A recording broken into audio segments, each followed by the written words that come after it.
Libertaria de Venezuela, 5 minutos con la resistencia. Hoy, sábado 24 de octubre del 2020.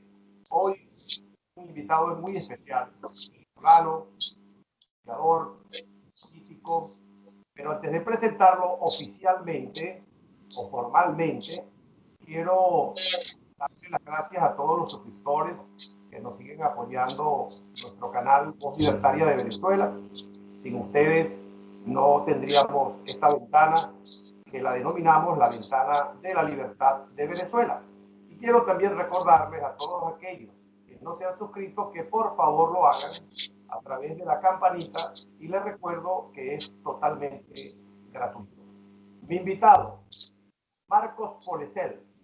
Marcos, como lo acabo de señalar, un dirigente político, es el que tuvo la iniciativa en Venezuela de crear lo que hoy se llama la Plataforma de Derecha de Venezuela, o Frente Nacional de Derechas Unidas. Pero es una iniciativa que, para hacer historia, Marco, recuerdo pues cuando se creó la Coordinadora Democrática, si mal no recuerdo, Marco apareció con la tesis de la derecha. Y por cierto, voy a empezar la entrevista después de darle la bienvenida con una pregunta muy particular. Bienvenido, Marcos, a 5 minutos con la resistencia. Hola Luis, un saludo a todos. Y bueno, no es muy frecuente que me entrevisten porque todos los medios son de izquierda y obviamente yo soy un líder político de derecha puro, duro, y bueno, los medios no dan espacio a estas cosas, y menos en Venezuela, pues. Gracias por la oportunidad, y vamos a explicar un poquito eso del Frente Nacional de la Derecha Unida, porque es algo inédito y bueno, puede servir. Vamos a hablar sobre eso, Marco, estoy seguro. Mira, lo siguiente, Marco, yo recuerdo aquella época cuando tú hablaste de las izquierdas, perdón, de las derechas, y señalabas, bueno, dejaste casi como entredicho de que prácticamente los demás partidos que integraban a eso que hoy se llama la MUD, pues eran de tendencia de izquierda. Yo, dentro de todo, pues yo diría, particularmente yo pertenecía a una organización llamada La Causa R, que aunque sus fundadores venían de esos polvos, de esa ultraizquierda, porque Alfredo Maneiro, que fue su fundador, incluso hasta en la guerrilla estuvo, Lucas Mateus, bueno, dígame usted, este señor que debe estar al lado de Chávez, Ali Rodríguez Araque, y pudiéramos hablar de otros, Pablo Medina incluso. Y sin embargo yo participaba allí porque dentro de la tesis de la causa se hablaban de tres cosas: la profundización de la democracia, la horizontalidad, y dentro de lo que era la profundización de la democracia era darle mayor fuerza al Estado, hacerlo más robusto y hacerlo menos franqueable. Y eso a mí me parecía que era lo correcto. O sea que mi pensamiento, obviamente, era un pensamiento anti-izquierda. Mi pregunta es, directo, ¿es la MUD un centro de partido de izquierda, Marcos? Bueno, completamente, pero decir que es un grupo de partido es, bueno, es una elegancia, porque yo tengo un concepto de partido diferente a lo que se ve ahí. Porque un partido político, bueno, tiene unas características que no la tiene ninguno de esos partidos que están ahí.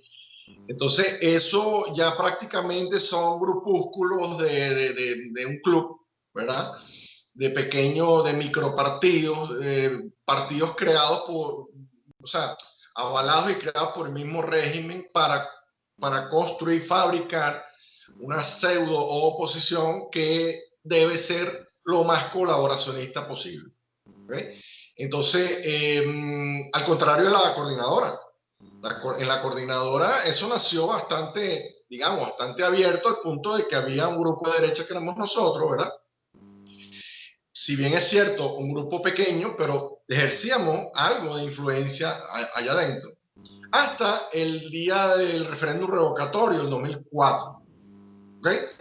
Porque ya en el 2003 ya yo estaba prendiendo las alarmas de que estos tipos eran unos colaboracionistas y que estaban firmando un acuerdo que no daba ninguna garantía.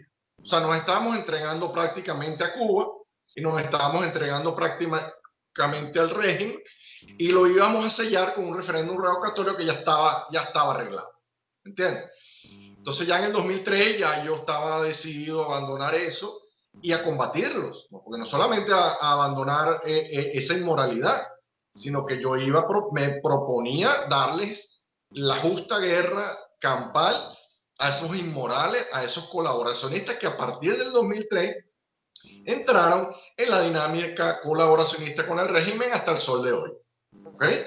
Entonces, la MUD es lejos una conformación de partidos, porque no son partidos, por lo menos no son partidos legítimos, porque no tienen ninguna representatividad de ningún tipo. Yo creo que la sumatoria de todos los partidos o movimientos que conforman hoy todo lo que hay alrededor de Guaidó no llegan al 10% de los consensos en el país. Y los del régimen llegarán a 12 por ahí. Entonces son dos minorías. Pero bueno, ya hablar de minorías o mayorías en Venezuela es inútil también porque ya tenemos un régimen que es dueño, amo y señor de todos los poderes. Entonces, no, esos son simplemente, tú sabes, adornos. Esos son los adornos del régimen. ¿Okay? Entonces, eso no es ninguna, además, aparte no es ninguna oposición, no es nada, no existe. Prácticamente, ellos existen nada más porque hay medios cómplices, ¿verdad?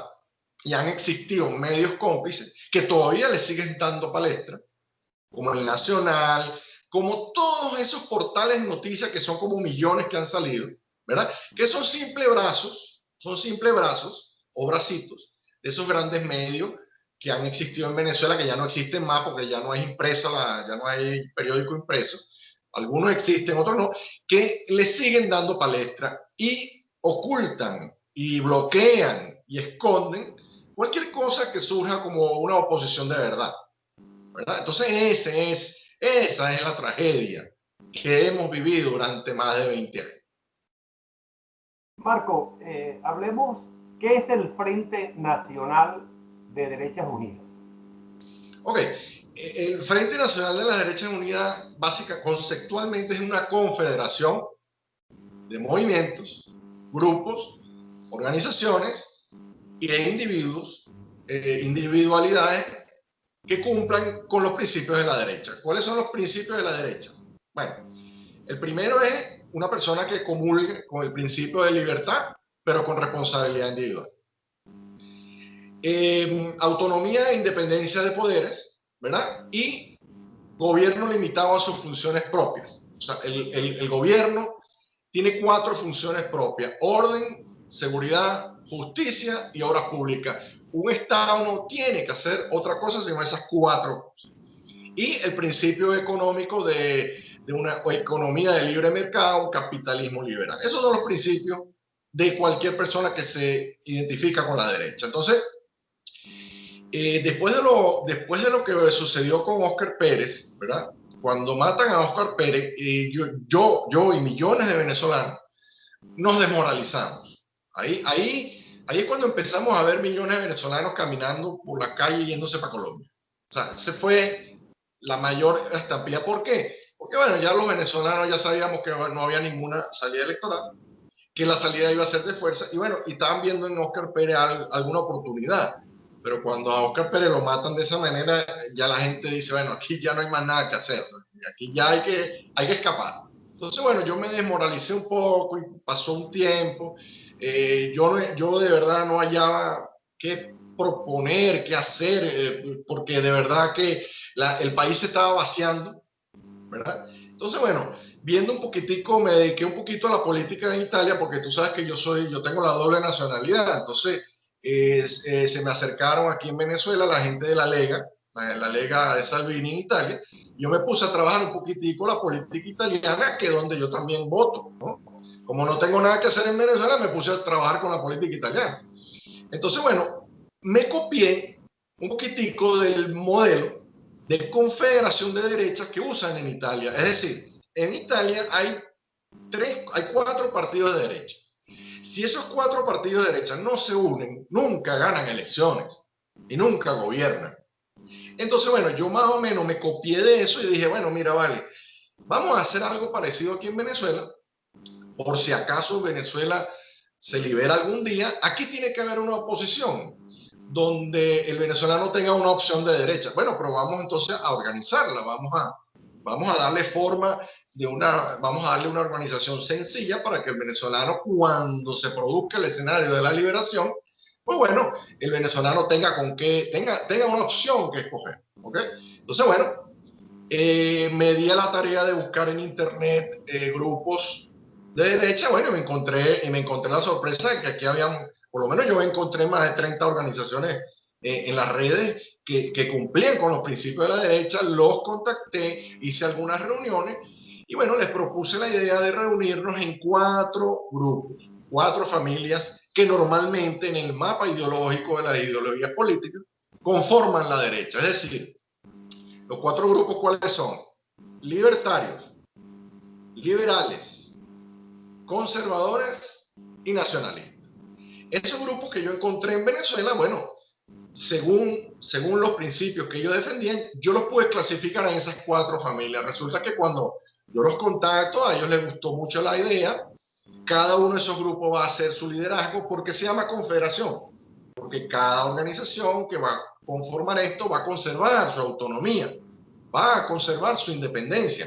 Ellos van a seguir trabajando sus agendas, sus objetivos, y me gusta que lo hagan, pero cuando queramos hacer algo en conjunto, vamos a encontrar una casa que se llama el Frente Nacional de la Derecha Unida, ¿verdad? Y una de las primeras actividades que hicimos fue rendirle homenaje a Óscar Pérez en el Cementerio del Este. Bueno, a raíz de ese evento, bueno, nuestro amigo Vasco y nuestro amigo José Luis Santamaría, bueno, fueron perseguidos y los metieron presos, para darte una idea, ¿no? Entonces, de eso se trata el Frente Nacional de las Derechas Unidas, organizarnos para estar preparados para cada escenario que se pueda presentar en Venezuela, y básicamente son 3 escenarios, lo podemos hablar más adelante, y ir orientando a los venezolanos sobre las coyunturas que se van sucediendo en Venezuela desde nuestro punto de vista, ¿ok? Y en el dado, bueno, ir hablando con todos los miembros de lo que vamos a hacer una vez que accedamos al poder en Venezuela. Nosotros, por ejemplo, no vamos a perdonar a ninguno. Nosotros no vamos a perdonar a ninguno de estos delincuentes. Y lo vamos a hacer pagar solamente, por decirte una, ¿no? Ahí vamos a hablar sobre eso, Marco. Vamos a intentar sacarle mejor Material. muchísimo material. Fíjate, en este momento que estamos tú y yo grabando el programa, las penurias, lo que se llama, que ya yo no encuentro, estoy buscando una palabra que vaya más. Es una palabra que. Es una palabra no, Venezuela no hay ninguna crisis. ¿Cómo tú lo denominas, Marcos? No, Venezuela, esto ya es un sistema instaurado en pleno funcionamiento y atornillado y fijo. Yo quería hablarte es de lo que está pasando con el ciudadano común y corriente. O sea, la ausencia de todos los servicios básicos. Bueno, lo básico es el comer, es el tomar agua potable, es el tener el agua para asear la familia. Es que ya ni siquiera, bueno, se acaba de uno de los generalatos estos descarados de la narcotiranía anunciar pues un plan de repartición de leña. Fíjate tú, a los que estamos regresando a 150 años y cuidado si un poquito más atrás.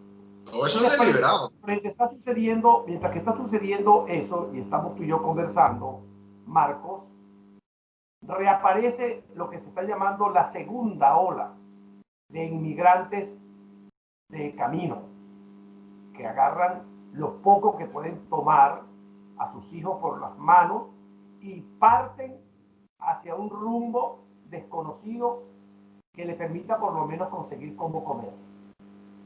Cuando está sucediendo todo esto, Marco, hay 2 grandes mentiras y 2 grandes descaros que van tomando su curso. por un lado, el criminal de Nicolás Maduro y su combo llamando a unas elecciones para el 6 de diciembre, acompañado de otros descarados disfrazados de la oposición, como Capriles y otros. Y por otro lado, estamos escuchando al interino llamado Juan Guaidó organizando comités regionales para un llamado plebiscitario. Dame tu análisis y qué opinas sobre esas dos grandes propuestas que están formulando estas bandas que son parte de este problema. Bueno, acuérdate que te había dicho que esto no es ninguna crisis, esto ya es un sistema instaurado, ¿verdad? En donde aquí hay un régimen en donde ellos te ponen oxígeno cuando les da la gana y ellos te quitan el oxígeno cuando les da la gana.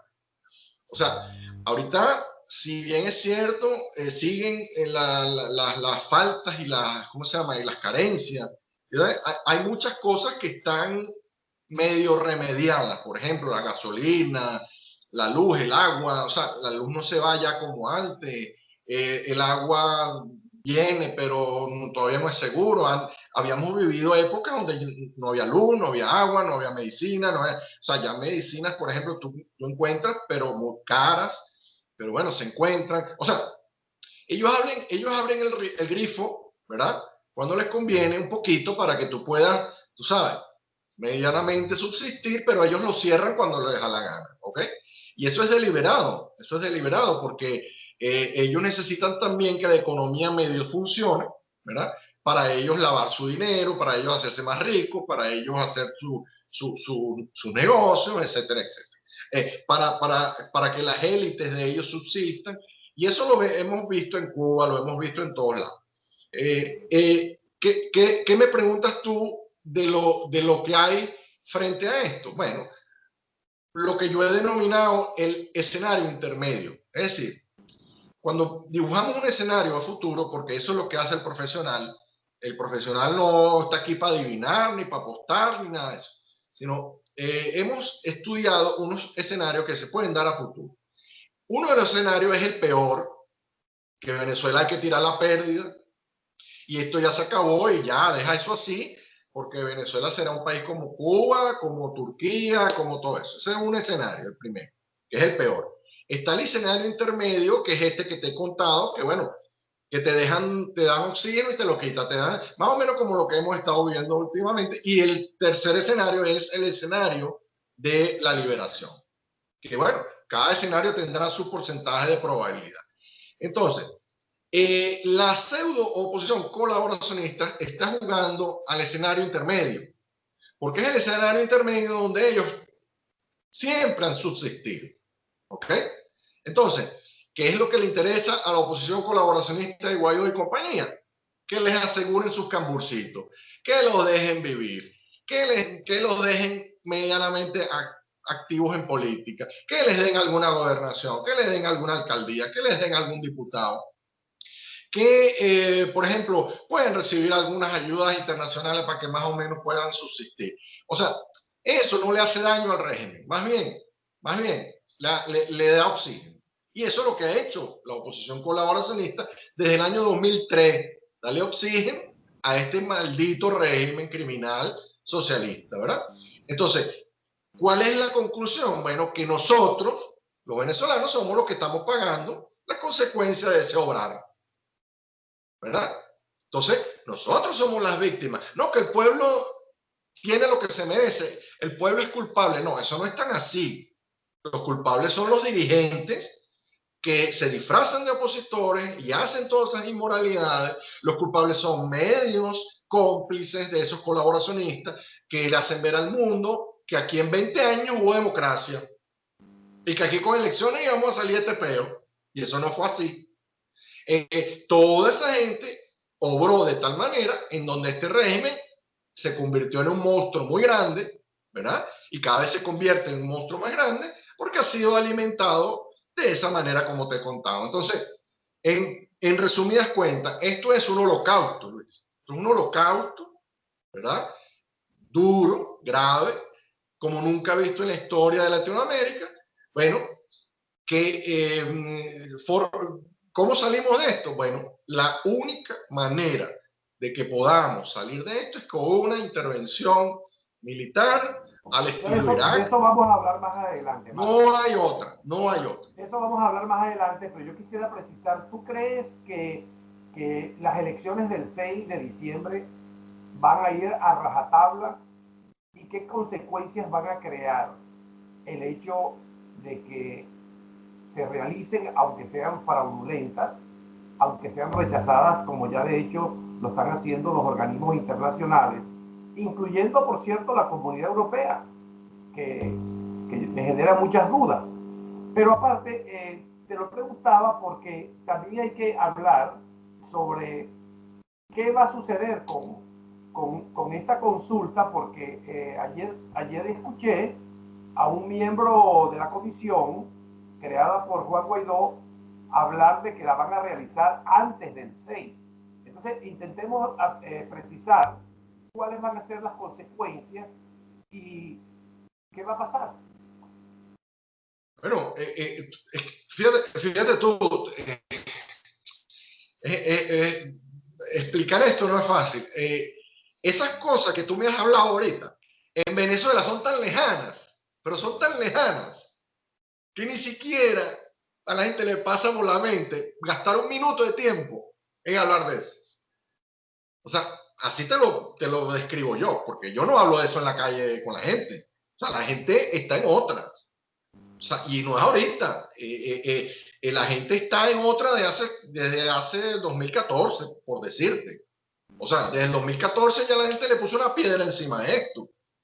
Y podrán hacer lo que les dé la gana. 40 consultas, ya las han hecho. Las han hecho. Claro, Las han hecho. La gente no va, no o hay. sea, Marco, entonces significa que esos comandos que empieza a juramentar este señor Juan Guaidó se van a quedar como Es que ya Juan Guaidó no existe. Como novia de pueblo.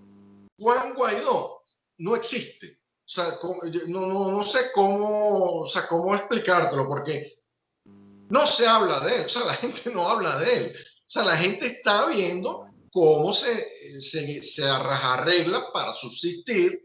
La gente está ocupada, la mente la tiene ocupada en cómo va a sacar un dinero para pagarle al autobusero, cómo va a ser para ver cómo subsiste. Pues, o sea, yo te iba a contar una anécdota. Un periodista italiano vino aquí a Caracas y se montó en un cerro y le preguntó a una señora: mire, señora, cuénteme, ¿cuáles son los problemas que usted tiene aquí? Todos.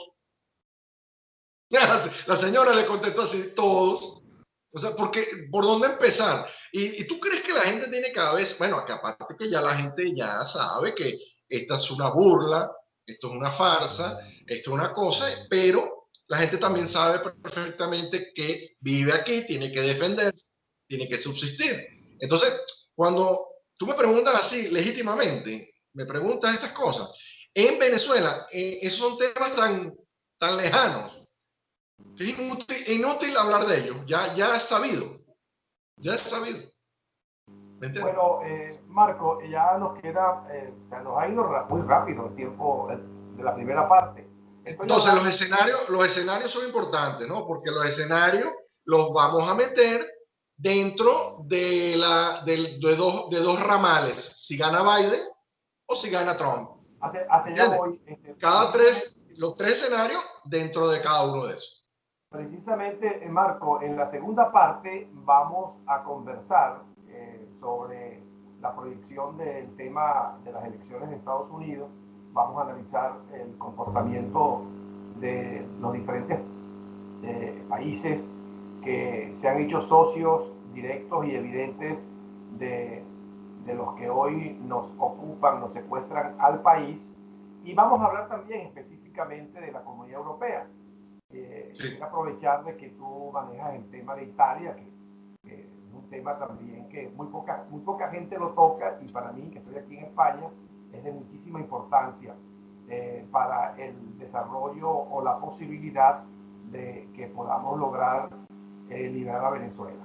Estoy hoy conversando con Marcos Polesel, quien es representante del Frente Nacional de Derechas Unidas.